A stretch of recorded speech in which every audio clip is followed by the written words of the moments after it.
Have you ever been so silent that your silence made people afraid of you? Comment below.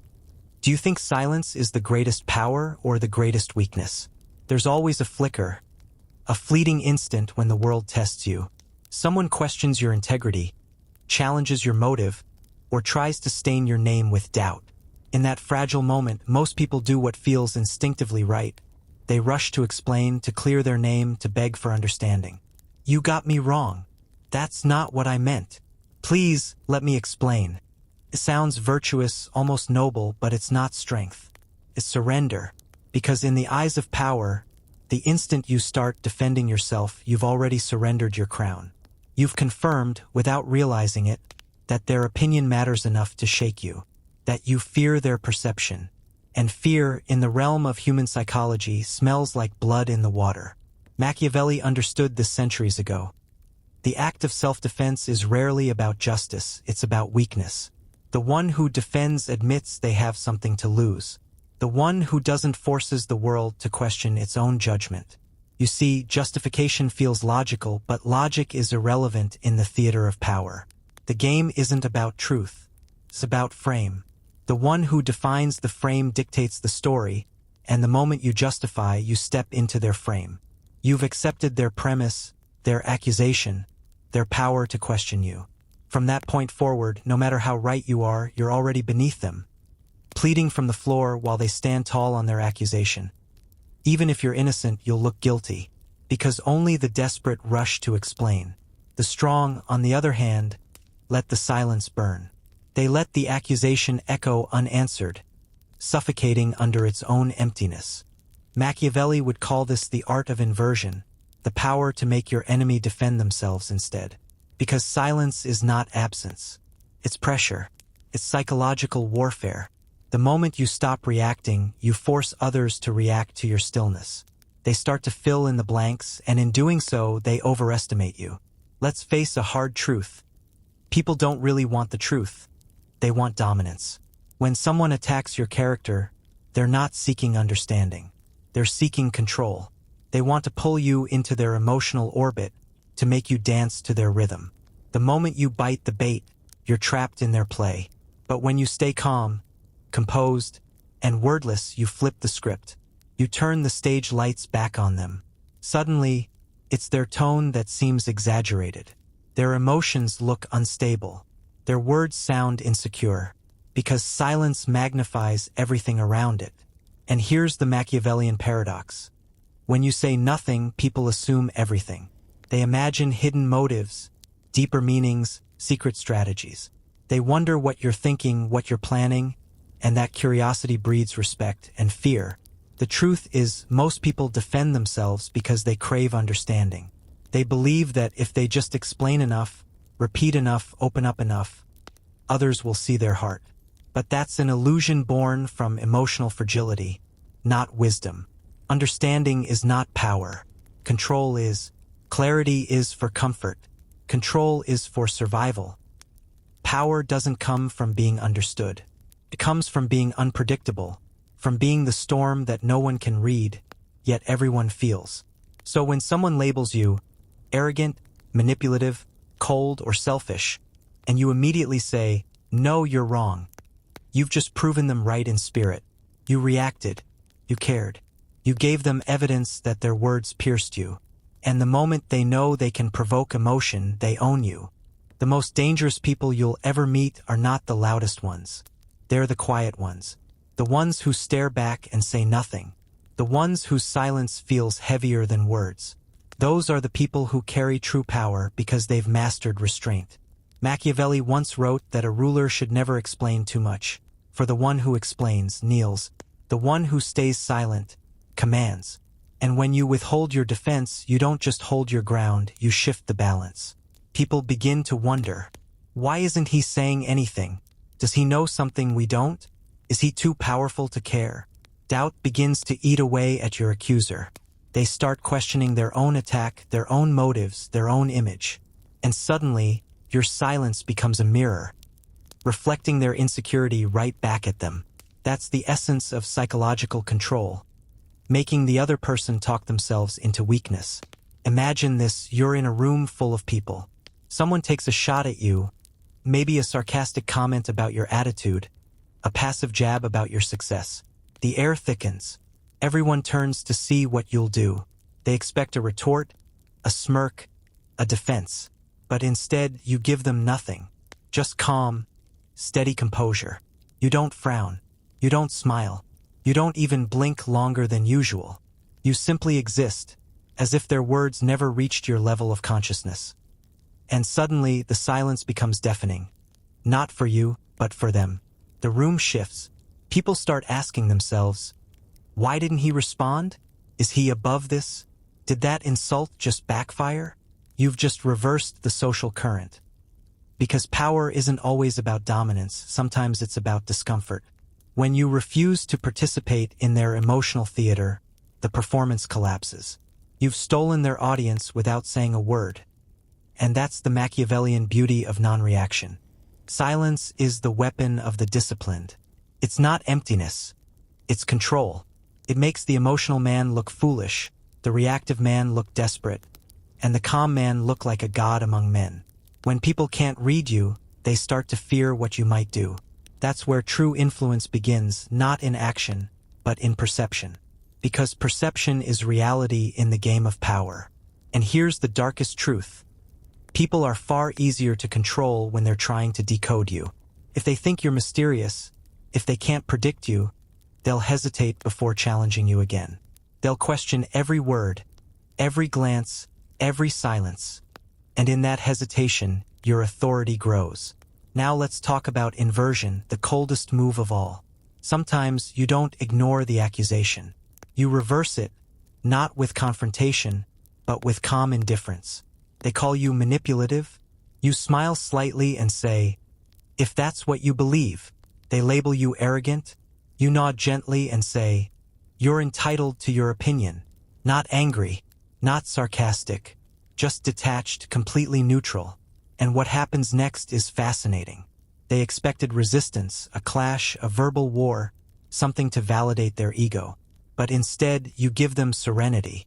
And serenity is the last thing an emotional aggressor can handle. Now they're left holding their own weapon, and it starts cutting them instead. Guilt creeps in. Insecurity grows. They replay the moment in their mind, wondering, asterisk, did I overreact? Did I look foolish? Did everyone see me lose control? Asterisk, yes, they did. And you didn't have to lift a finger. That's the silent brilliance of strategic detachment. You made them carry their own emotional burden. You didn't fight their energy. You redirected it back to its source. Eventually, they start to see you differently. Not as someone to challenge, but as someone beyond reach. And that perception of distance, of composure, of quiet authority, is what Machiavelli meant when he wrote that fear and respect are often born from the same silence. Because there comes a point when silence becomes unbearable, not for you, but for the one who expected a reaction. That's when the tables turn. That's when control shifts silently, invisibly, irreversibly. They begin to crave your response. They want acknowledgement. They want release. But you give them nothing. And in that nothingness, they find their own reflection. Fragile, emotional, and powerless. That's the hidden power of composure. It's not about ignoring. It's about governing the situation, the perception, the outcome. You see, power isn't loud. It's not theatrical. It's not about shouting the truth. Power is about knowing the truth and choosing not to reveal it. Because in the end, the game of dominance isn't won by the one who speaks the most, but by the one whose silence makes others speak carelessly. Machiavelli's wisdom wasn't about cruelty. It was about understanding human nature. People trust emotion more than logic, perception more than proof. So the wise never waste energy proving themselves to fools. They let fools expose themselves. So next time someone tries to pull you into their chaos, remember this: explanation is weakness, silence is strategy, and control is everything. Don't let the world see you bleed just to prove you're alive. Let them wonder if you ever bleed at all. That's how you turn accusation into power, chaos into calm, and misunderstanding into mystique. Because in the end, real strength is not in defending your name, it's in being untouchable enough that it no longer needs defending. They believed they were in control, the ones exposing, accusing, and dictating the narrative. But when the dust settled, they weren't the accusers anymore. They were the desperate ones, clawing for a reaction, starving for acknowledgement. And you didn't just come out clean, you came out untouchable. Beyond defense, beyond explanation, beyond reach. Machiavelli understood a law that most of the world still hasn't discovered. Words aren't designed to reveal truth, they're designed to hide it. Every accusation, every emotional jab, every subtle insult is just bait. A trap set in the fog of perception. The moment you respond, you step into their mist, where clarity fades and your composure dissolves. That's what they want, for you to wrestle with smoke. Because the more you explain, the more uncertain you appear. The more you talk, the smaller you seem. So instead, let silence devour them. Watch what happens next. They begin to overcompensate. They repeat themselves. Their tone sharpens. Their body stiffens. Their mask slips. The audience isn't listening to words anymore. They're reading posture, energy, control. And in that silent duel, it's always the calm one who wins. That's real dominance. Not being right, being untouchable. Picture this. You're sitting in a meeting. Someone with a polite smile and a sharp tongue slides in a comment meant to undermine you. I'm not sure that approach is practical. Or maybe he does have these big ideas. They're waiting for the show, the flinch, the nervous justification, the anxious smile. The average person panics. They lean forward. Their voice quickens. They start proving their point, explaining, clarifying, unaware that their own anxiety has just betrayed them. The room senses it, the tone of submission, the smell of insecurity. But the Machiavellian mind plays a different game. He leans back. He pauses, maybe even smirks, just enough to suggest amusement, not defensiveness. And when he finally speaks, it isn't to justify, it's to redirect. Oh, interesting. Walk me through your idea then. Now the power shifts instantly. The accuser is suddenly the one being tested. The spotlight burns on their face. The crowd's gaze turns to them, expecting brilliance, and often they have none. The silence you held becomes their mirror, and they begin to sweat under their own reflection. Because silence from the strong is the loudest accusation of all. It exposes fragility without you uttering a word. Now, take that same principle into personal relationships, and the impact is even sharper. Suppose your partner looks at you and says, "You don't care about me anymore." Most people panic. They rush to reassure, to soothe, to explain their love. And by doing so, they surrender control. They validate the emotional narrative that accuses them. But the Machiavellian response isn't cold. It's composed. You don't fight the emotion. You let it echo untouched. You hold their gaze with calm and say, "That's not how I see it." Nothing more. No justification. No panic. Just grounded stillness. Now, the script flips. They begin to feel uncertain. The storm they threw at you bounces back and begins to swirl around them. They question their own tone, their own overreaction. Because in that single moment, you seized control over what truly governs all human interaction, the emotional rhythm. And whoever dictates the rhythm, dictates the reality. But there's a colder tactic still. Silence's crueler sibling. Absence. When someone attacks, insults, or provokes, don't reply. Don't acknowledge. Don't even block them. Let your lack of reaction hang like a mirror they're forced to stare into. Your absence becomes a void that consumes their certainty. They realize that their words didn't even earn the dignity of your attention. And that realization breaks people. They start creating stories to fill the gap. They talk more. They gossip. They post.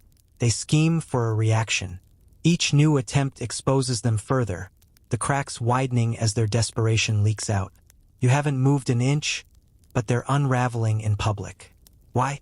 Because human beings survive on emotional feedback. Even conflict is a form of connection. But when you strip that away, when you deny them the energy of response, they suffocate. They spiral into obsession. They start shouting into silence, hoping to hear an echo. But the only sound that returns is their own instability. And that's when you've won. Not because you proved your innocence, but because they destroyed themselves chasing your attention. Now, if you want to operate on an elite level of psychological mastery, don't just ignore their attack, invert it. Someone calls you arrogant? You smile and reply. Confidence tends to bother the insecure. They accuse you of being manipulative.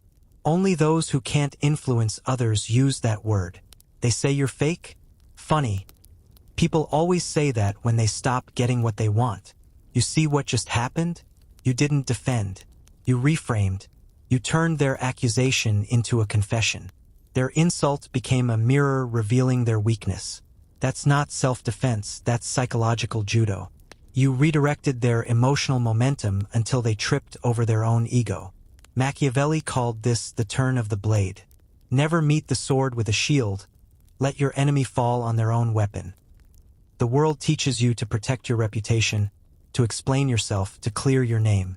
But that's the trap, the illusion of innocence. Because the more you chase innocence, the more you signal guilt. The more you insist you're misunderstood, the more you confirm that you care what they think. The true strategist never chases purity. He embodies power. He acts as though no accusation can touch him because he knows what's beneath him doesn't define him. And slowly the world sees it too. The louder his critics become, the smaller they appear. That's the paradox of strength. The one who doesn't explain begins to look invincible. The more you defend yourself, the more you appear defensive. The less you respond, the more formidable you seem. And soon, people stop challenging you not because they believe you, but because they fear the silence that follows when they try. Power isn't about being right, it's about being above the argument. Most people confuse influence with persuasion. They think power is about convincing others that they're good, kind, or right. But that's a trap built on dependency. Because if your sense of control depends on others agreeing with you, you've already handed them the keys to your emotional cage. Machiavelli would laugh at that because the second you start trying to prove anything, you've accepted their judgment as valid. You've made them your moral superior. That's not power, that's servitude in disguise. Now imagine this, you're at a dinner, a social circle, or a team meeting. Someone, under the veil of humor, throws a jab. You always act like the smartest one here. Or, guess humility skipped a generation. The average person reacts instinctively. Tense laugh, awkward justification, or worse, a defensive counterattack. They think they're protecting their image. But all they've done is confirm that the insult landed. Everyone in the room now sees the shift in energy, and once the defense begins, perception of guilt follows. The Machiavellian strategist does something else. He pauses. Just 2 seconds of pure, deliberate stillness. Then he scans the room. Not with anger, but with faint amusement, like someone watching a child trip over their own feet. And then maybe he says something surgical. You seem emotional today. Or, interesting take. Or nothing at all. Just a long, unreadable stare. The result is always the same. The attacker grows uncomfortable. They start backtracking. I was just joking. They look to others for approval that isn't there. The laughter dies in their throat. Why? Because your composure just flipped the narrative. You didn't defend, you dominated. And in that moment, everyone sees it. You're not the one under scrutiny anymore. They are. The silent man always wins the social arena because he understands something primal. Control isn't about noise, it's about presence. And in today's world, where everyone is desperate to be seen, to be heard, to be validated, the one who withholds all that attention becomes a god among mortals. Nowhere is this more visible than online, the modern coliseum of emotion.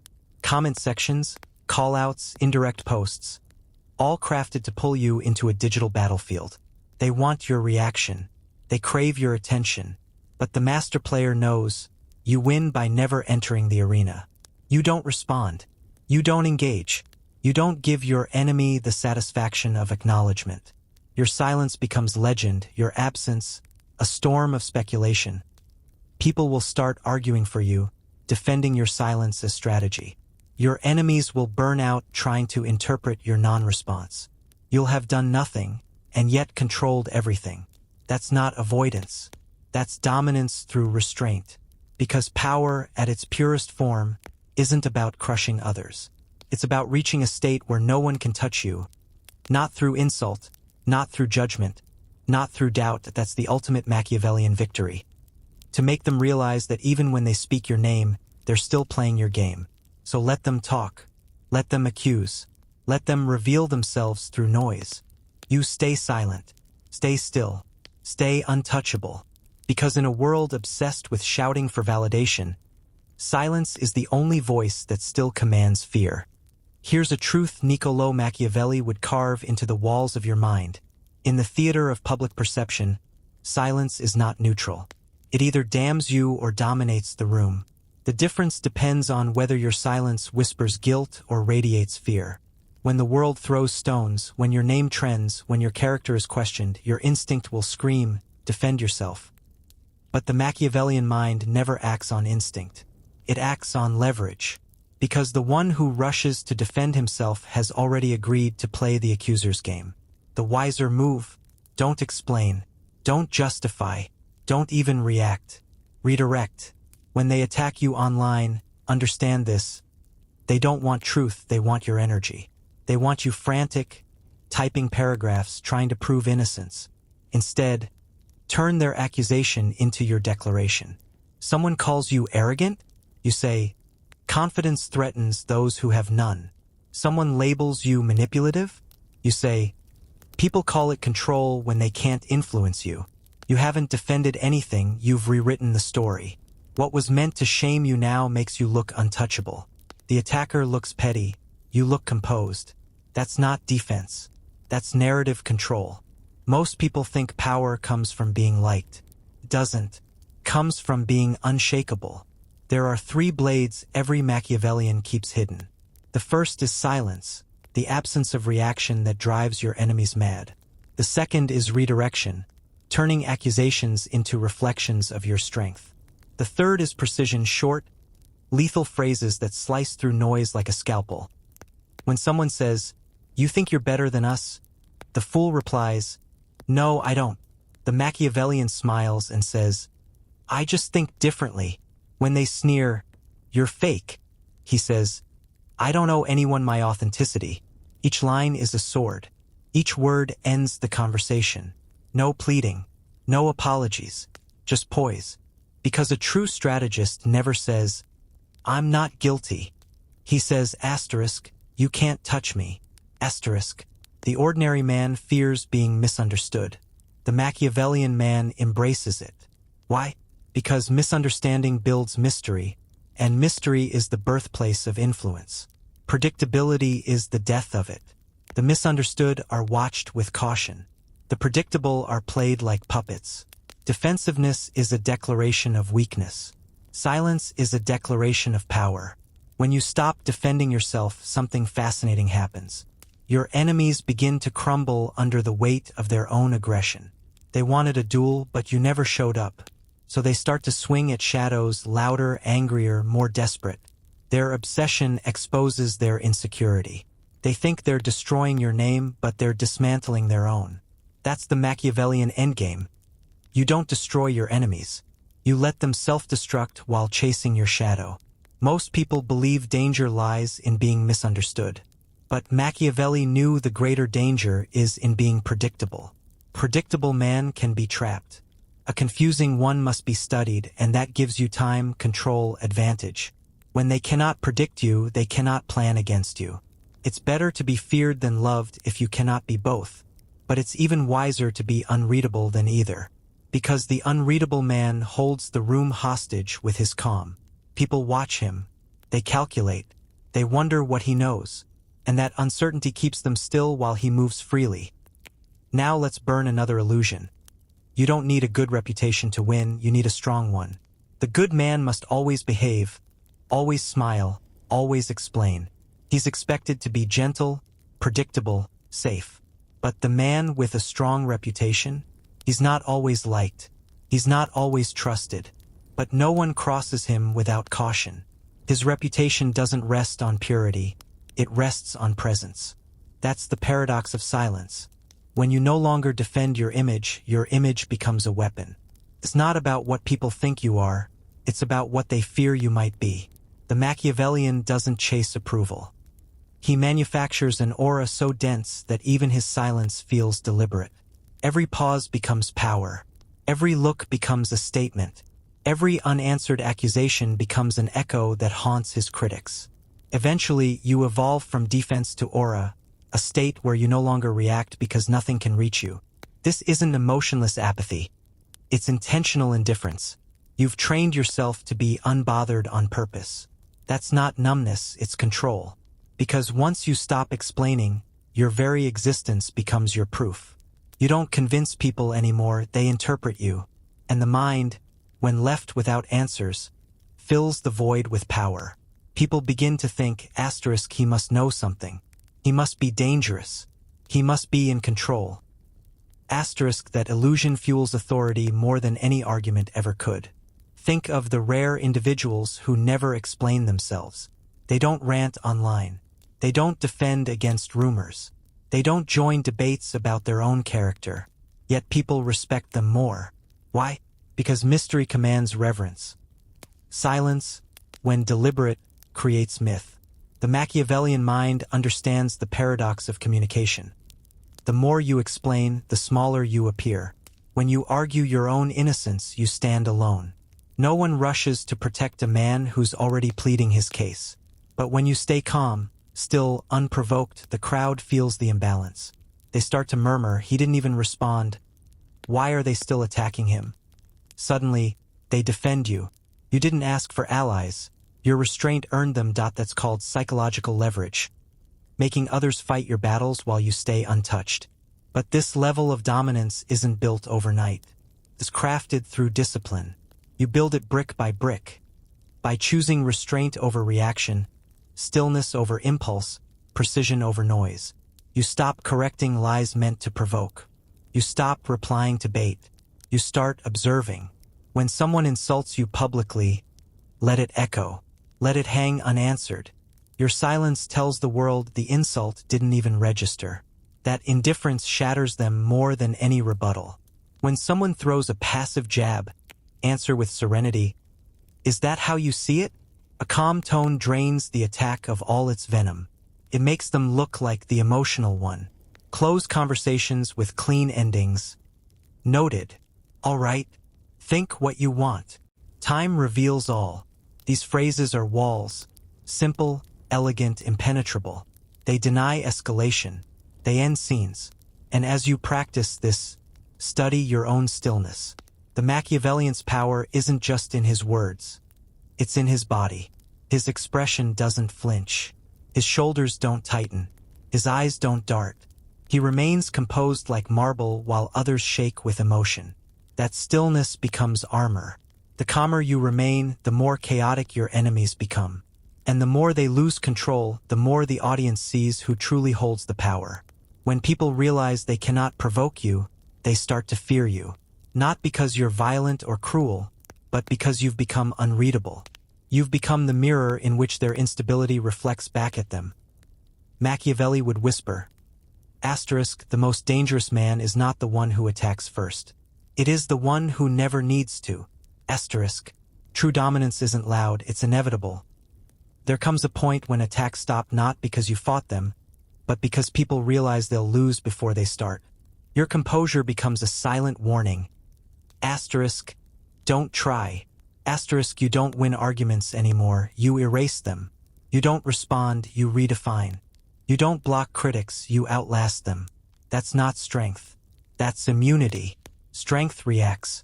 Immunity ignores. When you reach that state, you're no longer seen as a player in the public arena. You're seen as the arena itself. You've moved beyond judgment, beyond defense, beyond approval. And from that point on, your life shifts from defense to definition. You define your tone. You define your silence. You define your reputation not by explanation, but by energy. People start to feel it before they understand it. The steadiness in your voice, the calm in your posture, the quiet danger in your eyes. You no longer resist what they say, you command what they think. That's when the atmosphere around you changes. Conversations soften when your name enters. The loud grow quiet. Even your absence feels present. Not because you demanded respect, but because you never begged for it. Never defending yourself doesn't mean you never speak. It means you speak only when it shifts the balance of power. Every word becomes a move, not a reaction. And in that mastery, when you can sit in the storm, perfectly still, unprovoked, you become something untouchable. A man who doesn't chase control because he already embodies it. That's the Machiavellian ideal. You stop playing defense in a world obsessed with validation. You stop explaining yourself to people who've already decided what to believe. You stop proving your worth to crowds who find entertainment in judgment. And as your silence deepens, something strange happens. Your stillness begins to speak louder than their noise. People stop testing you, not out of love, but out of caution. They start whispering your name with both curiosity and respect. And that's when you'll know you've crossed the threshold. You've become what they can't predict. You've become what they can't control. You've become the man who answers to none.